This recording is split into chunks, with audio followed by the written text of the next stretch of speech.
오늘은 네이티브 앱과 하이브리드 앱의 차이에 대해서 한번 말씀을 드릴까 해요. 일단은 네이티브 앱이란 무엇이고 하이브리드 앱이란 무엇인가에 대해서 말씀을 드려야 될 것 같은데, 일단은 이런 용어를 들어보셨나요? 그게 먼저인 것 같아요. 그 질문이.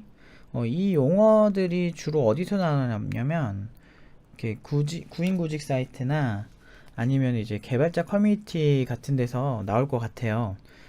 아니면은 또 볼 때가 있나? 근데 이제 개발자가 되기 위해서, 특히나 모바일 개발자가 되기 위해서는 굉장히 많이 나오는 개념이라고 볼 수 있어요. 그러니까 많이 언급이 되는데 저는 좀 아무튼 이렇게 구분이 모호한 부분들이 분명히 있으실 거예요. 이제 그 팀노바에서 배우는 거로는 따지자면 네이티브 앱이고요. 어, 그 팀노바에서 배우지는 않는데 조금만 활용하면 할 수 있는 게 하이브리드 앱인데, 이 둘의 차이를 알고 나시면 구직하실 때 나중에 내가 어떤 방향의 앱 개발자가 될 것인가를 정하는데 약간의 도움이 될 것 같아요. 근데 대부분의 앱 개발자들은 네이티브 앱 개발자라서 이거를 막 굳이 엄청 알아야 되나 이건 아닌데, 그래도 용어가 뭔지는 알고 이 둘의 차이가 뭔지는 아셔야 장기적으로 굉장히 이제 앱 개발자로서 내가 이 방향으로 가야 할까 안 가야 할까를 정하기 좋을 것 같아요. 일단은 사전적인 의미부터 말씀을 드릴게요. 일단은 네이티브 앱이란 건요, 이제 사전적인 의미부터 제가 한번 찾아볼게요. 사람이 태어난 곳에 아니면 토박 위에, 그러니까 이전 상태, 그러니까 내가 그러니까 기존에 있던 곳, 또는 보통 이제 네이티브 스피커라고 하면 현지인이잖아요. 영어에서. 그런 것처럼 그곳에, 토박이에, 요런 뜻이에요. 그러면은 도대체 이 토박이는 무엇인가? 안드로이드는 그냥 어디 토박이인 것인가? 고향이 어딘지 이제 우리가 한번 따져볼게요. 보통 안드로이드의 고향이라고 하면 안드로이드 자기 자신인데, 지금 이거는 어떤 소프트웨어적인 관점은 아니고요, 개발 관점에서 네이티브 앱이라고 구분을 해요. 그러면 개발 관점에서 토박이는 누구인가 이런 생각을 해야 되는데, 조금 쉽게 말씀을 드리면 안드로이드 시스템에 종속적이면서 그 안드로이드 OS 내에서 안드로이드 전용 프로그래밍 어떤 그 룰을 따라서 그렇게 개발을 한 어플리케이션을 얘기하는데요. 정확히 말하면 앱을 얘기하는 거죠. 어플을 얘기하는 거죠. 근데 이 어플들이 좀 특징이 있어요. 얘네들의 특징은 일단은 운영체제와 굉장히 밀접한 소통을 하고요.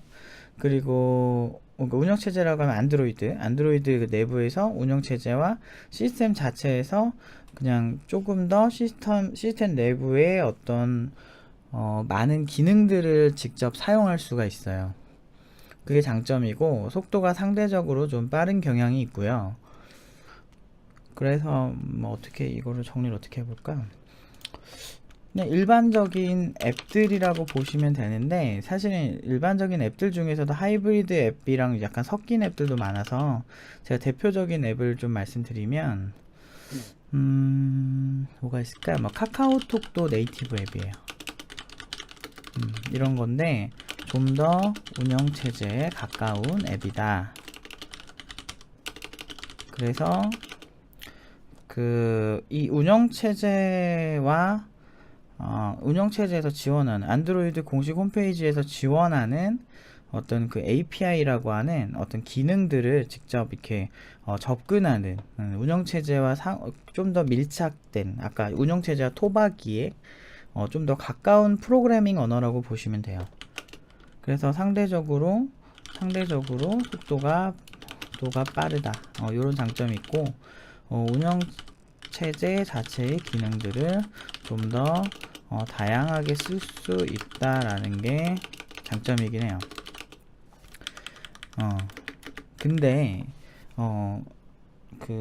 네이티브 앱의 단점이라고 하면, 일단은 안드로이드 시스템 내에서 그 장르, 안드로이드라는 장르의 개발자가 필요하죠.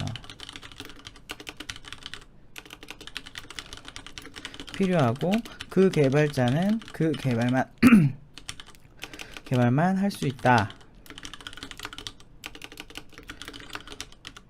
뭐 이런 거.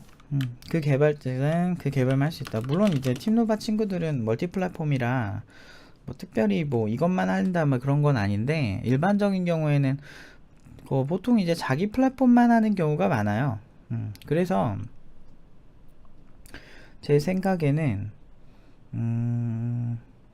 보통은 일반적으로는 안드로이드 네이티브 하시는 분들이면은 네이티브 한 명, 그리고 이제 아이폰 만약에 개발을 해야 될 수도 있잖아요. 아이폰 개발을 할 때는 또 아이폰 개발자 한 명, 그리고 웹 개발, 홈페이지 개발을 하게 되면 홈페이지 개발자 한 명, 이렇게 해서 보통은 이제 세 가지 플랫폼을 만들 때 3명이 필요하다. 요런 게 단점이 될 수 있죠. 개발자 인력이 많이 필요하다. 그래서 나온 게 하이브리드 앱이라는 건데, 이 하이브리드 앱이란 게 뭐냐면, 일단 하이브리드라는 뜻을 좀 이제 찾아볼게요. 일단 하이브리드라는 뜻은 잡종, 혼성체, 혼합물 이런 뜻이네요. 그러니까 도대체 잡종, 혼종, 뭐 혼합물 이런 게 과연 도대체 뭐랑 혼종일까? 얘가 지금 세 가지 플랫폼에 종속된 어떤 프로그래밍을 할 때 세 가지를 합친 건가? 이렇게 생각하실 수는 있는데, 거의 그 생각이 거의 맞는 게요. 이게 얘는 지금 되게 독특한 게, 그 공통 분모를 찾아서 그 공통 기술을 찾아서 그걸 이용해서 개발을 하는 건데, 이게 지금 이거 설명이 되게 이상하네요. 좀 한 번 더 다시 설명해 볼게요. 일단은 그러니까 아이폰이든 안드로이드든 웹 브라우저는 동작하고 웹이라는 공통 기술은 같이 가지고 있잖아요. 그러니까 웹을 기반으로 해서 앱을 만드는 거예요. 그래서 내부에서 돌아가는 모든 제어권은 어떤 웹 프로그래밍 있죠. 네. 웹 프로그래밍을 이용해서 제어를 하고, 실제 동작하는 앱 자체도 일반 앱처럼 설치가 가능하거든요.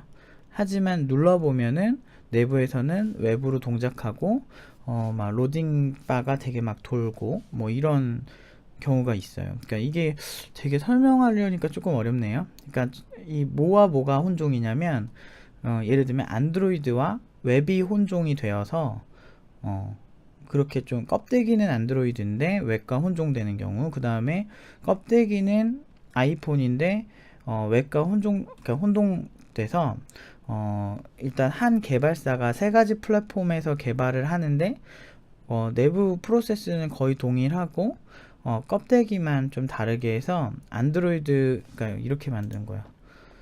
예를 들어서 그 기존에는 아까 위에 같은 경우 네이티브 앱은 아이폰 한 명, 안드로이드 한 명, 웹 한 명 이렇게 뽑아야 되잖아요. 얘네는 하이브리드 앱 개발자는 똑같은 이런 경우에는 보통 이렇게 웹이 딱 중심에 있고, 여기서 그 껍데기 부분 일부분만 거의 이런 어떤 얘가 그 돌아가는 어떤 그 모든 프로세스라고 하죠. 그러니까 처리하는 거, 모든 처리하는 거는 웹이 기반으로 여기 있고, 그 다음에 여기 이건 안드로이드, 아이폰, 웹 이런 식으로 각자 플랫폼에 맞게 조금씩만 짜는 거예요. 그리고 공통 분모는 얘로 짜는 거죠.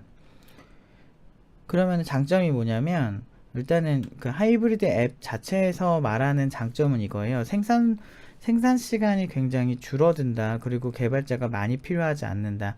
완전 네이티브에 그 딱 들어가 있는 그런 사람들 있잖아요. 네이티브에 완전히 그 좀 네이티브의 고수? 안드로이드 개발 고수? 뭐 이런 사람들이나 아이폰 개발 고수가 없어도 대략 껍데기만 만들어 놓고 잘하는 웹 개발자 한 명을 뽑고 이거를 이식한다 그러거든요. 포팅한다 그러거든요. 포팅을 하는 사람들 위주로 뭐 데려오겠다 뭐 이런 것 같아요. 그러면 이제 상대적으로 이제 앱 개발 자체가 그렇게 많이 안 해도 된다는 장점이 있고, 주로 웹에 주로 공통 분모가 있어서 주로 웹을 이용해서 이제 사용하는 장점이 있는데, 관련 기술로는 리액트라든지 또 뭐 있지? 근데 일단 리액트가 되게 유명해요. 페이스북에서 만든 건데, 리액트도 있고 뭐 찾아보면 되게 많아요. 하이브리드, 옛날 센차 터치 막 이런 것도 있었는데 지금도 쓰나 모르겠네. 근데 이제 하이브리드, 아무튼 좋죠. 근데 저것만 보면 되게 하이브리드가 좋아 보이잖아요. 근데 제가 하이브리드 앱을 예전에 많이 개발했었고, 그리고 하이브리드 앱 프로젝트 지금도 간간히 하는 것 같은데, 어디서 주로 하냐면 일단 그걸 아셔야 되는데, 여러분들 뭐 그런 거 있잖아요. 롯데 홈쇼핑 막 이런 거 있죠. 쇼핑몰에서 많이 써요. 그러니까 보면은 11번가 이런 거, 지마켓, 옥션 이런 것도 다 하이브리드 앱이에요. 그 앱을 따로 그 앱스토어 같은 데서 받을 수 있잖아요. 받는데 실제로 그 안에서 동작하는 거 이렇게 누르면 다 웹이잖아요. 네이버 앱도 그렇고, 카카오톡 같은 경우도 네이티브가 있는데 그 안에 하이브리드가 또 있어요. 예를 들면 뭐지? 다음 인수하고 그 컨텐츠 있잖아요. 내부 몇 번째 페이지지? 그러니까 채팅하는 거 말고 이제 그 뉴스 같은 거 나오는 그런 페이지 있죠. 그쪽은 하이브리드로 짠 것 같더라고요. 뭐 그런 걸 이용해서 약간 웹뷰를 이용해서 중간에 이렇게 시너지를 일으키는 요런 식의 이제 작업을 얘기하는데, 이게 아까 제가 말씀드린 것처럼 이게 하이브리드 기술 하나를 알면은 안드로이드랑 아이폰이랑 무슨 뭐 다른 플랫폼, 뭐 윈도우즈 폰 요즘 안 쓰죠. 근데 그런 것도 되게 쉽게 개발할 수 있을 것 같은데, 막상 해보면요, 네이티브 저 같은 경우는 아이폰도 하고 안드로이드도 하니까, 제가 두 개 다 짜는데 만약에 20시간이 걸리면 하이브리드 앱으로 짜면은 거의 비슷하더라고요. 왜냐면은 맞춰주는 시간이 있고, 그래서 구조 잘못 잡으면 좀 힘든 것 같아요. 근데 여기서 이제 제가 하는 질문, 네이티브 앱으로 만들어야 하는 것과 하이브리드 앱으로 만들어야 하는 것에 대해서 좀 명확히 아셔야 될 것 같아요. 보통 이제 왜 11번가나 지마켓, 이제 쇼핑몰들이 주로 이런 걸 많이 하거든요. 얘네들은 왜 이럴까, 이런 생각을 해보셔야 돼요. 그 다음에 네이티브 앱, 뭐 게임도 네이티브 앱이겠죠. 근데 조금 독특하긴 한데, 베이스는 네이티브 앱이라고 보면 돼요. 게임 같은 것도 네이티브 앱이겠죠. 일단 게임이 그러니까 이거 참 기술을 미리 다 알고 얘기하면 제가 하나 설명드리기 참 좋은데, 일단은 뭐 어떻게 말씀드려야 되나. 일단 네이티브 앱에서, 그러니까 쉽게 그냥 단순한 예제로만 말씀드릴게요. 일단 게임 같은 경우는 속도가 느려지면 안 되죠. 그런데 하이브리드 앱의 기반은 웹브라우저잖아요. 근데 웹브라우저는 여러분들 이제 홈페이지 하나 뜰 때도 약간 로딩이 걸리잖아요. 근데 만약에 여러분들이 그 상대와 네트워크 플레이를 하게 된다면, 실시간으로 막 싸운다면 아주 살짝 0.1초, 0.5초의 어떤 그 렉만 걸려도 굉장히 불쾌하거든요. 실시간 게임 같은 경우는. 뭐 그런 경우에는 이제 그 근데 하이브리드로 사실 그 좀 렉 안 걸리게 짤 수도 있을 것 같긴 한데, 그렇게 하기에는 효율이 떨어지는 거죠. 굳이 하이브리드 앱의 장점을 활용을 못 하는 거죠. 하이브리드 앱은 기본적으로 웹브라우저, 소위 이제 웹뷰라고 하는 게 이제 그걸 기반으로 만드는데, 보통은 이제 쇼핑몰 같은 데가 왜 이 하이브리드 앱을 많이 차용을 하냐면, 이게 장단점을 제가, 왜 이렇게 정신이 없지? 하이브리드 앱을 왜 만드냐면, 일단은 그 하이브리드 앱만의 이제 장점이 있어요. 뭐냐면, 이제 그 보통 네이티브 앱이라고 하는 거는 내가 앱을 딱 만들잖아요. 앱을 딱 만들어서 출시를 하면 사용자들이 업데이트를 안 해요. 저도 옛날에 1km 개발하고 뭐 여러 가지 뭐 서비스도 개발하고 이제 느낀 게 뭐냐면, 사용자들이 더럽게 이제 업데이트를 안 합니다. 와이파이 들어가서 막 겨우겨우 한 번씩 하잖아요. 그러면은 일단은 그 치명적인 버그가 그 버전대에서 발견된 거예요. 근데 사용자들이 강제로 업데이트하게 할 수도 있지만 강제로 업데이트하게 하면 사용자들이 되게 싫어해요. 그렇기 때문에 강제 업데이트를 못 하는데 이 치명적인 버그를 잡힌 버전 업데이트를 바로 했는데 사용자 업데이트를 안 하면 계속 문제가 생기잖아요. 그러면 이제 개발자는 진짜 힘든 거예요. 근데 문제는 이제 일반적인 게임이나 어플 같은 경우는 조금 이렇게 뭐 안 돼도 되는 그런 앱들이 있잖아요. 그러니까 업데이트가 좀 안 되면 큰일 나지 않는 막 그런 앱들은 사실은 보통 네이티브로 짜도 괜찮은데 저 쇼핑몰들 같은 경우는 좀 돈을 많이 다루잖아요. 기본적으로 아마 국민은행이나 무슨 신한은행 막 요런 이제 은행 은행 뱅킹 이런 것도 부분 하이브리드일 거예요. 제가 알기로는 그래요. 그리고 제가 증권사 일도 많이 했었는데 대기업 증권사도 원래 네이티브로 했다가 하이브리드로 이제 많이 바꾸는 게 그런 약간 이제 변화 자체를 약간 사용자가 업데이트를 안 해도 그 웹 페이지 같은 경우는 약간 개발사 맘대로 막 만질 수 있거든요. 그래서 어느 정도는 제어권을 개발사가 가져가요. 왜 그런지는 이건 HTTP 기술을 좀 이해하시면 참 좋은데 어쨌든 그냥 결과적으로 이렇게만 받아들이세요. 개발사가 가져갈 수 있어서 예를 들면 롯데홈쇼핑에서 특정 버전에서 크리티컬한 문제가 생긴 거예요. 막 뭐 만약에 로그인을 막 해야 되는데 로그인이 막 해킹이 당해서 막 너무 막 자기 맘대로 되는 거야. 그러면 되게 위험하잖아요. 근데 네이티브 앱 같은 경우는 그 버전대를 계속 갖고 있으면 조금 이제 상대적으로 이제 앱 자체에서 막 중요한 정보를 다루면 디컴 파일이라 그래서 이거를 막 좀 그러니까 상대적으로 좀 취약해질 수가 있어요. 근데 웹뷰 같은 경우는 웹뷰로 이제 만들면 이제 웹 쪽에서 약간 그러니까 우리가 웹 홈페이지 자체를 앱스토어에 출시하는 건 아니거든요. 앱스토어나 플레이스토어에 출시하는 건 아니기 때문에 그 부분만 어떻게 해야 되지? 웹 부분 언제든 서버 부분이니까 바뀔 수 있기 때문에 웹 브라우저에서 실행되는 부분만 그 개발사에서 갖고 있으면 어느 정도 대처하기가 상대적으로 좀 유연해요.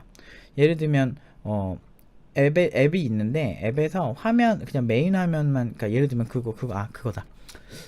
뭐지? 카카오톡에서 이제 뉴스 같은 거 보는 페이지 있잖아요. 그러면은 유튜브도 약간 이게 비슷하긴 한데 아무튼 뉴스 보는 페이지가 이렇게 있으면 거기서 이렇게 새로 고침을 하면 아니면 네이버 앱 같은 거에서 메인 화면에 새로 고침하면 기사도 막 바뀌잖아요. 근데 예를 들어서 그걸 이제 네이티브 앱으로 만들고 그 기사 나오는 부분을 똑같이 만들 수는 있거든요. 근데 처음에 디자인 이렇게 했다가 디자인을 엄청 예쁘게 바꾸고 싶은 거예요. 근데 그 기능이 미처 뭐 이 버전에 탑재가 안 된 거야. 네이티브 앱에서. 예를 들면 1버전에서 탑재를 시켰는데 이 탑재한 그 버전의 디자인이 뭐 파란색이 돼야 되는데 파란색으로 출시를 했는데 근데 이제 이 개발사가 이 버전에서는 초록색으로 하고 싶어요. 근데 얘네들이 업데이트를 안 하는 거야. 근데 초록색을 꼭 해야만 해 라고 할 때 이제 하이브리드 앱 같은 경우는 껍데기만 만들고 그 안에는 다 홈페이지 로딩을 하게 만들기 때문에 그냥 홈페이지만 바꿔주면 되거든요. 그래서 하이브리드 앱이 사실상 절반 이상은 이제 웹이라고 보시면 돼요. 그래서 웹으로 개발할 수 있고 거기에 이제 껍데기 부분만 좀 맞춰주는 부분을 만들면 이제 되게 어떻게 보면 이론적으로는 굉장히 쉽고 훌륭한 기술이라고 볼 수 있어요. 근데 이걸 다 이렇게 하겠죠. 근데 쇼핑몰이나 금융사 쪽 정도만 주로 이렇게 하는 것 같은데 왜냐면은 이제 바로바로 대응을 해야 되고 좀 바뀌어야 되는 좀 그런 데선 이렇게 많이 하는데 일반적으로는 빠른 속도 게임 같은 거 느리면 안 되잖아. 뭐 그런 것 때문에 대부분 네이티브가 훨씬 많죠. 쇼핑몰이나 금융사 쪽은 이렇게 구조를 해서 항상 이렇게 대응 빨리빨리 하게 하고 사용자가 업데이트를 안 해도 어느 정도는 제어권을 가져가는 거를 아무래도 선호하겠죠. 돈을 다루잖아요. 뭐 그렇다고 해서 네이티브가 막 훌륭하지 않고 막 그런 건 또 아닌데 관리하는 입장에서 조금 더 피곤하다 이런 게 문제예요. 근데 하이브리드 앱도 단점이 되게 많아요. 사실은 일단은 아까 말한 생산성이 좋을 것 같은데 따지고 보면 그렇게 좋지도 않고요. 그냥 뭐 이것저것 맞춰주다 보면 정신 없더라고요. 제가 하이브리드 앱 작업도 고객사에서 원해서 되게 여러 번 많이 해줬었거든요. 근데 생각보다 손이 많이 가고 손도 많이 가는데, 일단 기본적으로 웹브라우저를 기반으로 만들어지 웹뷰라고 해서 웹브라우저 같은 건데, 웹브라우저를 기반으로 만들어지기 때문에 좀 메모리 사용이 상대적으로 자유롭진 않더라고요. 네이티브 쪽에서랑 웹브라우저 쪽에서 양쪽을 생각해야 돼서 조금 더 이제 쓸데없이 조금 이렇게 그 시너지나 이런 거 생각해야 돼서 좀 귀찮을 때가 있었어요. 뭐가 있었지? 하이브리드의 치명적인 단점이 있는데, 일단 제일 치명적인 단점, 이제 그러니까 좀 한 페이지 페이지 웹 기반이라고 했잖아요. 여러분들 어디 가면 이렇게 로딩하는 시간이 있잖아요. 네이버 들어가는, 유튜브 들어가는, 처음 들어가면 좀 로딩하는 시간이 있잖아요. 인터넷 느린 데서 하면 더 그렇고, 그 시간이 매 페이지마다 소요가 되니까 여러분들이 11번가에서 내가 뭐 그런 거 있잖아요. 내 주문 뭐 이런 거 확인하실 때 보면 내 주문 확인 딱 들어가면 내 거 뜨는데 좀 시간 걸리잖아요. 근데 네이티브 앱은 보통 텍스트만 받아오면은 다 끝나는데, 이제 그 하이브리드 앱으로 만들면 인터넷 홈페이지 띄우는 거랑 거의 비슷하게 띄워주기 때문에 이미지 파일까지 매번 거의 새로 받아요. 물론 그것도 소위 이제 캐시한다 그래서 이제 저장해 놓고, 한 번 받은 건 저장해 놓고 쓸 수 있지만, 어쨌든 최초로 받는 이미지는 분명히 받아야 하기 때문에 로딩 때문에 시간이 좀 걸려요. 이거는 HTTP 통신이 좀 원래 그런 거예요. 그래서 좀 그런 점에서 사실은 이렇게 소비자의 사용성은 조금 별로인 경우가 많죠. 근데 가끔 보면, 이제 제가 이 얘기를 하는 이유가, 가끔 보면 좀 어리석은 개발자들은 앞으로 하이브리드가 세상을 지배할 거래요. 나 미치겠어 진짜. 근데 하이브리드가 세상을 지배할 수가 없어요. 어떤 퍼포먼스적 차이가 너무 크고요. 구조적 차이, 그러니까 기술을 제대로 이해하고 보면은 구조적 차이 때문에 그냥 서로 따로 갈 확률이 높은 거지, 그냥 하나의 장르로 있는 거지, 그게 세상을 지배할 리는 없어요. 굉장히 오랜 기간 하이브리드 앱을 해보고 얘기를 하는 거기 때문에 좀 신뢰하셔도 됩니다. 왜냐면 진짜 장단점이 아직은 너무 달라요. 아무리 이제 뭐 리액트 같은 데서 생산성이 좋아졌다고 해도 많이 발전하긴 한 것 같지만, 그렇다고 해서 네이티브를 대체할 정도는 아니에요. 네이티브에 대해서 조금만 더 부연 설명을 하자면, 네이티브라고 하면 그냥 여러분들 자바 배우고 안드로이드 바로 들어가시잖아요. 뭐 그런 거나 아니면 코틀린 배우고 안드로이드 들어가거나, 이런 모든 게 다 네이티브 앱이에요. 근데 네이티브 앱이라는 게 상대적인 개념이라서 조금 더 현지인에 가까운 거면 네이티브 앱인데, 예를 들어서 뭐라고 해야 되지? 지구라는 객체가 있잖아요. 지구라는 객체가 있으면 지구에 사는 인간이라는 거에서 네이티브는 모든 인간들이 그 네이티브가 될 수 있겠죠. 근데 그 중에서 더 네이티브, 지구에 사는 인간 중에 그러니까 아프리카인이라고 하면 그 더 네이티브잖아요. 그 아프리카 쪽에 사는 사람들이 더 네이티브인 거죠. 동양인에 비해서, 서양인에 비해서 그러니까 뭐 서울 사람보다 아프리카 사람 하면은 더 네이티브의 개념은 아프리카에 거주하는 사람들의 사람이겠죠. 여기서 한 번 더 들어가서, 여기서 케냐에 사는 사람이라고 기준이 바뀌면 더 네이티브는 케냐에 사는 사람이겠죠.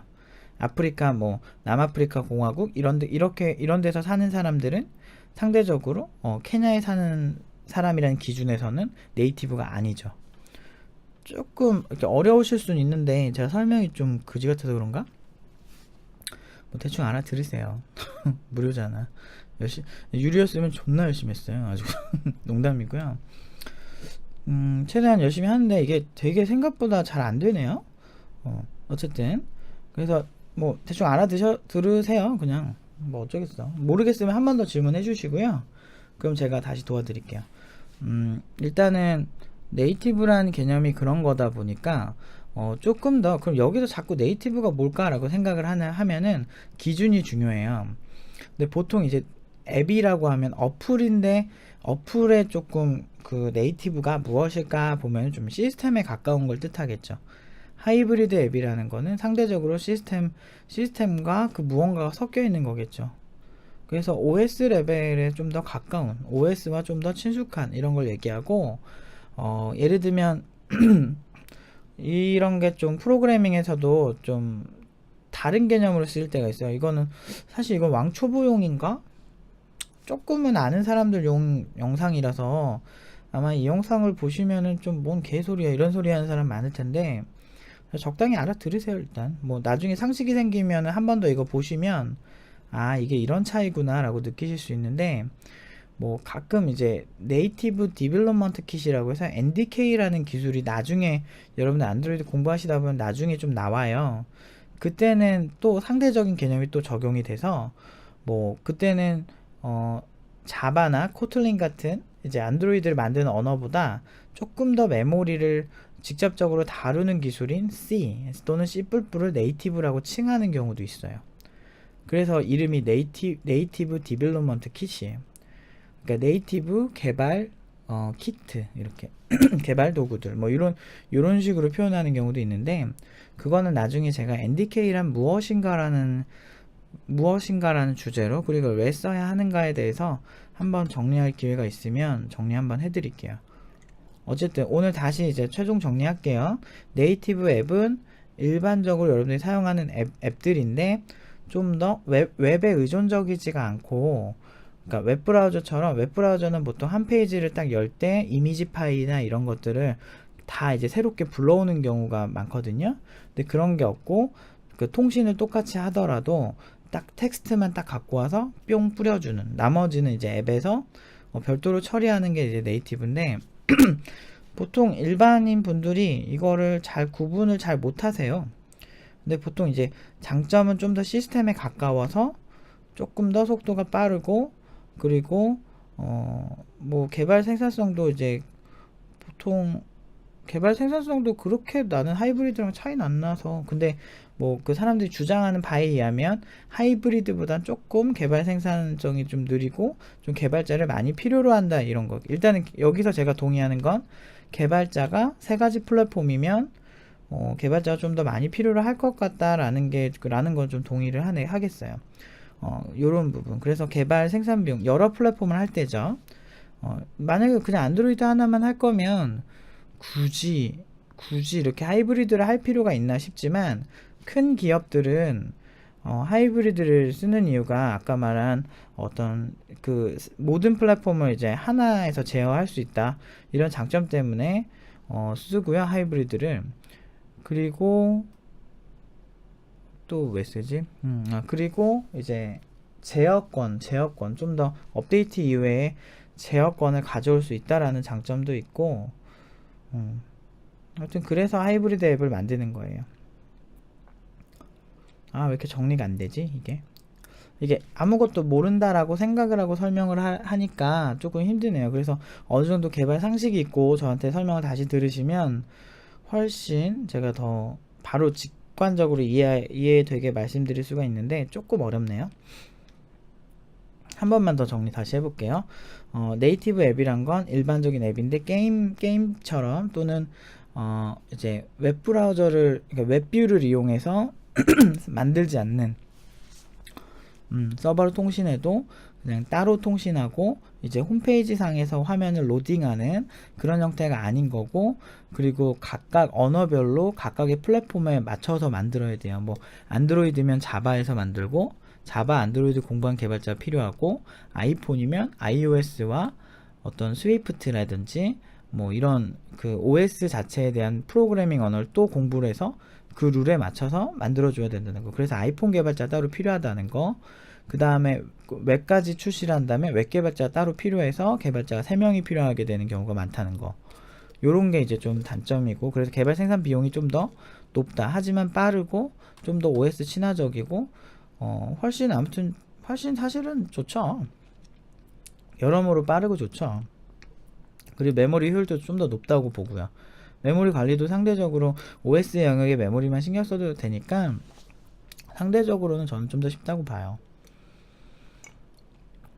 그리고 하이브리드 앱이란 약간 인터넷 웹브라우저를 기반으로 그걸 중심으로 해서 이제 아이폰과 안드로이드 뭐 이런 것들을 한꺼번에 만드는 그런 기술들을 뜻해요. 그 정도로 이해하시면 될 것 같아요. 그래서 근데 이제 여기서 고민이 돼요. 그러면 도대체 나는 뭘 공부해야 하느냐 라고 말씀을 하실 것 같은데 그건 이제 제가 좀 상대적으로 좀 설명을 좀 드리면 이제 자기의 처한 상황이 좀 다를 것 같아요. 저는 개인적으로 네이티브를 무조건 하셔야 된다라고 보긴 하거든요. 왜냐면 공부용으로는 네이티브가 너무 좋아요. 굳이 안드로이드를 개발하지 않더라도요. 이런 서로 기술과 기술들을 서로 벤치마킹을 하기 때문에 예를 들면 자바랑 단넷이 되게 비슷해요. 되게 비슷해요, 정말. 왜냐하면 단넷이란 언어가 나오기 전에 자바가 먼저 나와서 히트 쳤거든요. 그런데 그 이후에만 5년, 6년 뒤에 MS에서 단넷을 만들 때 자바를 참고를 많이 한 것 같더라고요. 거의 클론이에요, 제가 봤을 때. 그 정도로 참고를 많이 해서 만들었기 때문에 보통 이런 식으로 서로 이제 앞에 기술을 약간 계속 이렇게 벤치마킹해서 업그레이드하고 하는 게 인류사에서 뭐 굳이 IT 아니래도 늘 있는 일이잖아요. 그러니까 그렇게 생각을 하셔야 돼요. 그래서 뭐 네이티가 그 어떤 뭐라고 해야 되지? 무슨 얘기가 여기까지였지? 미쳤나봐. 아씨, 여기 이때 내가 말한 거를 다시 들어볼 수도 없고 애매하네요. 아무튼 기술이 그렇게 계속 발전해요. 기술이 그렇게 계속 발전하기. 내가 무슨 얘기하려고 했지? 미쳤나봐.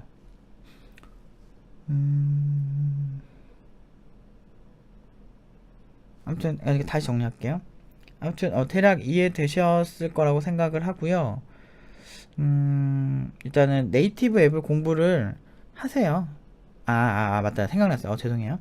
그 네이티브 앱 자체를 공부하면 좋은 게 이제 유기적으로 다 비슷해요. 플랫폼들이 API 전개하는 거나 이런 게 되게 비슷비슷해서 하나를 좀 잘 하시면 나머지 새로운 걸 하셔도 생각보다 빠르게 적용을 할 수 있습니다. 그렇기 때문에 제 생각은 공부용으로는 네이티브가 훨씬 좋고요. 근데 지금 급하다, 회사에서 하이브리드 앱을 하라고 해, 급하다라고 하면은 뭐 어쩔 수 없이 하이브리드 앱부터 시작해야죠. 근데 언젠가는 네이티브를 해야 돼요. 하이브리드라고 해서 네이티브 영역이 전혀 없는 게 아니라서 사실은 아시는 게 굉장히 좋습니다. 이해가 없으면 너무 힘들어져요. 그리고 하이브리드 앱은 웹도 잘 알아야 되지만 정확히 이제 기술적으로 얘기하면 하이브리드 앱이라는 건 웹브라우저에서 자바스크립트로 그 신호를 주면 그거를 캐치해서 네이티브 영역에서 캐치해서 실제 그 내부에서 동작하는 네이티브 쪽에서 이렇게 처리해주는 뭐 이런 거라고 말할 수가 있는데, 그 하이브리드 앱이라는 거는 기본적으로 웹 개발 공부도 많이 하셔야 되고, 그 하이브리드 앱 만들 때 그냥 다들 생 자바스크립트로 잘 안 만드니까 여러 가지 하이브리드 앱을 만들기 위한 기술들이 좀 있어요. 그런 것들을 추가 공부하셔야 돼서, 근데 그게 초보자들한테 저는 추천하고 싶진 않아요. 별로 좋진 않아요. 그러니까 기본 공부가 다 끝나신 다음에 이런 걸 하시는 건 좀 네, 그냥 경험 삼아 해보는 건 좋고, 그렇게 많이 프로젝트가 있진 않은데 대기업에서 약간 이런 아까 말한 쇼핑몰이나 금융사에서 좀 많이 해서 제가 지원하느라고 여러 번 해봤었는데, 저는 일단은 네이티브부터, 잘 아무것도 아는 게 없으면 네이티브부터 하세요. 내가 웹 개발을 좀 해봤는데 급하게 좀 써야 된다 라고 하면은 하이브리드도 나쁘지 않을 것 같아요. 근데 네이티브 하세요. 웬만하면 제 말 들으세요. 공부용으로도 훨씬 좋고요. 하이브리드만 한 사람이 네이티브 잘할 리가 없어요. 근데 네이티브를 한 사람은요, 하이브리드를 어느 정도 할 수 있어요. 왜냐면 좀 이해도가 좀 달라요. 그래서 공부용으로는 네이티브를 강추합니다. 대부분 이 영상을 보시는 분들이 초보자니까요. 여기까지. 이렇게 간단하게 하려고 그랬는데 생각보다 이게 쉽지가 않네요. 이게 오히려 좀 제가 이제 응용한 1단계, 팀노바 응용 2단계 정도 되는 친구들한테 하면 기술을 이미 다 알기 때문에 제가 그냥 대충 팍팍팍 얘기하면 바로 알아들어요. 기술 용어를 쓰면 바로 이해를 시킬 수가 있는데, 제가 아무것도 모른다고 생각을 하는 분들을 대상으로 이걸 하다 보니까 요게 되게 어렵네요, 설명이. 하나하나 다 풀어줘야 되니까. 그래서 혹시나 이 설명에서 좀 잘 이해가 안 되는 부분이 있으시면 저 메일이나 뭐 이런 걸로 뭐 질문 주시면 답변 드리고요. 댓글로도 해주시면 답변 드릴 수 있을 것 같고요. 그리고 꼭 그런 질문 아니더라도 업계 질문이나 IT 용어 뭐 이런 거, 그리고 뭐 저의 견해 이런 게 궁금하신 게 있으면 제가 뭐 크게 뭐 곤란하지 않은 질문이면 다 답변을 드릴게요. 아무튼 여기까지 할게요.